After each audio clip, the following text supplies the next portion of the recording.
এই সাগর শুধু ঢেউ নয়, এই ঢেউয়ের মাঝে আজ মিশে আছে বিজয়ের গল্প, বিজয়ের গর্ব।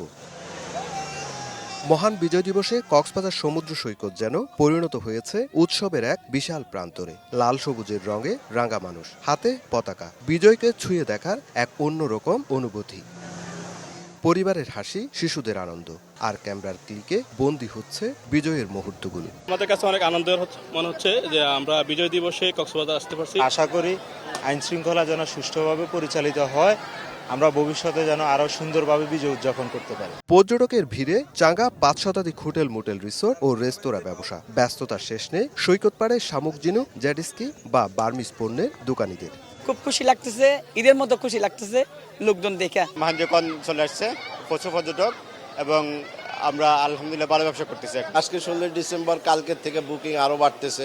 সামনে 20, 22, 21, 22, 25, 26 এবং আশা করি 31 পর্যন্ত বুকিং আরও অনেক বাড়বে। আর সমন্বয় করে পর্যটকদের নিরাপত্তা জোরদার করা হয়েছে দাবি লাইফগার্ড সংস্থার। প্রচুর পর্যটকের সমাগম রয়েছে, তো ওনাদেরকে নিরাপত্তা দেওয়ার জন্য আমরা সিআইপিএফ, সিসিএফ, লাইফগার্ড এবং জেলা প্রশাসন আর টুরিস্ট পুলিশ আমরা সার্বক্ষণিক কাজ করে যাচ্ছি।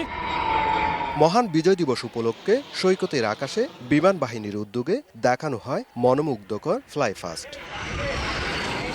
সুজাউদ্দিন রুবেল, সময় সংবাদ, কক্সবাজার।